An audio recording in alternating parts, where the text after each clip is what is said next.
సరే అయితే Iran America శాంతి ఒప్పందంతో ఇజ్రాయెల్కి ఎటువంటి సంబంధం లేదు అంటూ నెతన్యాహు ప్రకటించడం జరిగింది. అసలు ఎందుకు నెతన్యాహు ట్రంప్ మాట వినడం లేదు? అసలు శాంతి ఒప్పందం కుదురుతుందా లేదా? మీ విశ్లేషణ. ఎస్ అండి. 107 రోజుల యుద్ధానికి సమాప్తం అంటే ఎండ్ కార్డు పెడుతూ ఇరాన్, యునైటెడ్ స్టేట్స్ ఆఫ్ అమెరికాలు పీస్ డీల్ కి ఫ్రేమ్ వర్క్ అగ్రిమెంట్ మీద రెడీగా ఉన్నాయి. ఇప్పుడు ఈ డ్రాఫ్ట్ ప్రపోజల్ ని ఇజ్రాయెల్ పూర్తిగా తిరస్కరించింది. అసలు we're nothing to do with this Iran and US peace deal అనుకుంటూ ఇజ్రాయెల్ ఏంటంటే రిజెక్ట్ చేసేసింది. అసలు మాకు ఈ సంబంధమే లేదు, మా యొక్క యుద్ధం మాదే అనుకుంటూ ఇజ్రాయెల్ రిజెక్ట్ చేసింది. ఇప్పుడు అసలైన విషయం ఏంటంటే మరి ఇజ్రాయెల్ ఎలా రిజెక్ట్ చేయడం సరైందా కాదా అనేది మనం పరిశీలించాలి. రెండోది ఏంటంటే ఎందుకు రిజెక్ట్ చేసింది అనేది కూడా అందులోనే వస్తుంది. తర్వాత అమెరికా ఏం చేయగలిగింది? మరి రిజెక్ట్ చేసింది కదా, మరి అమెరికా ఏంటి పీస్ డీల్ ముందుకు వెళ్తుందా లేదని చూడాలి.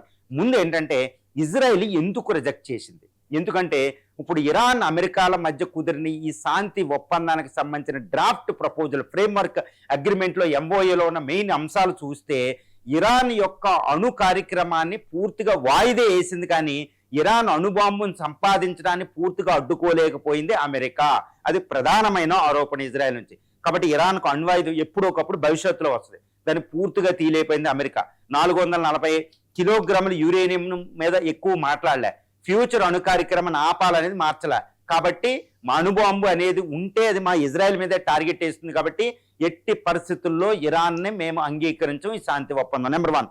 నెంబర్ 2 ఏంటంటే ఇరాన్ అమెరికాలు శాంతి ఒప్పందం చేసుకుంటే లెబనాన్లో ఉన్న హిజ్బుల్లా మీద ఇజ్రాయెల్ అటాక్ చేయకూడదని ఇరాన్ లింక్ పెట్టింది. ఇది నాకు సంబంధం లేదంటుంది. ఎందుకంటే ఈ హిజ్బుల్లా అనేది దేశం కాదు, ఒక తీవ్రవాద సంస్థ అకార్డింగ్ టు యుఎన్ఓ. తర్వాత గాజాలో ఉన్న హమాసు, తర్వాత యెమెన్లో ఉన్న హౌతీస్ తీవ్రవాద సంస్థలు. ఇవి ఏర్పడినే ఇజ్రాయెల్ యొక్క ప్రాక్సీస్. ఇప్పుడు ఇజ్రాయెల్ ఇరాన్ దాడి చేయక్కలే, వాటి ద్వారా దాడి చేపిస్తుంది ఇజ్రాయెల్ని. కాబట్టి ఇజ్రాయెల్ నాశనం అనేది వాటి ద్వారా అయిపోతుంది. కాబట్టి ఇరాన్ శాంతి ఒప్పందానికి విలువ ఎక్కడుంది? కాబట్టి ఆ తీవ్రవాద సంస్థల మీద మేము దాడి చేయకూడదు అనేది అసలు ఈ శాంతి ఒప్పందంలో ఉండడానికి వీల్లేదనేది అత్యంత ప్రధానమైన ఆరోపణ అనమాట ఇజ్రాయెల్ నుంచి. ఇప్పుడు ఈ విషయాన్ని చూస్తే మనం ఏంటంటే ఇజ్రాయెల్ది కరెక్టేనా అనిపించేలా ఉంటుంది అనమాట. ఎందుకంటే ఈ హిజ్బుల్లా, హమాస్, హౌతీస్ ఏంటంటే వాళ్ళు even hypersonic missiles, rocket launchers దారుణంగా చూడండి. 2023 అక్టోబర్ 7వ తారీఖున ఇజ్రాయెల్ మీద జరిగిన ఒక అతిపెద్ద అటాక్ అనమాట. 1000 మందిని కిడ్నాప్ చేసి 1000 మందిని చంపేయడం అనేది ఎంత దారుణంగా. ఇప్పుడు మరి వాళ్ళని ఎలా ఎదుర్కొంటుంది ఇజ్రాయెల్? దాని మీద అటాక్ చేస్తే మరి ఇరాన్ మీద యుద్ధం చేసినట్టు అంటే ఎలా కుదురుద్ది? కాబట్టి ఇజ్రాయెల్ దాన్ని రిజెక్ట్ చేసింది. ఈ ఒక్క విషయం ఇజ్రాయెల్ దాన్ని అందరూ సమర్థిస్తారు. ఎందుకంటే ఇజ్రాయెల్ 22,000 చదరపు కిలోమీటర్లు, 1,10,00,000 జనాభాతో చాలా చిన్న దేశం. ఇది మెడిటేరియన్ లెవెంట్ రీజన్లో ఉంటుంది. 4 దేశాలు సరౌండింగ్, పైన లెబనాను, జోర్డాను, ఈజిప్టు, తర్వాత ఇరాక్, ఈ దేశాల పక్కన ఇది ఉంటుంది అనమాట, సిరియాతో పాటు. ఈ దేశాలన్నీ అల్లకొల్లోలం. 57 దేశాల ఇస్లామిక్ కంట్రీస్తో ఇజ్రాయెల్ పోరాడుతుంది అనమాట. ఒక రకంగా వెస్ట్ వచ్చి ఈ మిడిల్ ఈస్ట్తో పోరాడదు, ఇజ్రాయెల్ ఆ ప్రాంతంలో పోరాడుతుంది.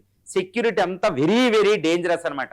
ఇప్పుడు వరకే డజన్ కొద్ది యుద్ధాలను ఎదుర్కొంది. 1948 యుద్ధం, 1967 యుద్ధం, 6 రోజుల యుద్ధం, తర్వాత రీసెంట్ ఇంతిఫదా యుద్ధం. ఎప్పుడు యుద్ధాలమయం. తనను తాను రక్షించుకుంటది.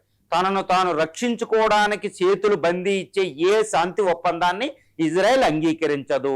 తర్వాత ఇరాన్ అణు కార్యక్రమాన్ని నువ్వు ఆపలేకపోతే ఇరాన్ అణు కార్యక్రమాన్ని మేము గ్యారంటీ అటాక్ చేస్తాం. ఇప్పుడు ఇరాన్ అణు పరీక్షలకు వెళ్తే నేను వెళ్ళి అటాక్ చేస్తా, దాన్ని ఎవ్వరు ఆపలేరు అంత. ఎందుకంటే మా సార్వభౌమత్వం ముఖ్యం అనుకుంటే ఇజ్రాయెల్ ప్రకటించింది. ఇది ఇప్పుడు ట్రంప్కి చాలా పెద్ద ఛాలెంజ్ అండి. ఎందుకంటే ఇప్పుడు ఇరాన్ ఏంటంటే లెబనాన్ మీద ఇజ్రాయెల్ ఎట్టి అటాక్ చేస్తే మాకు శాంతి ఒప్పందం వద్దంటుంది.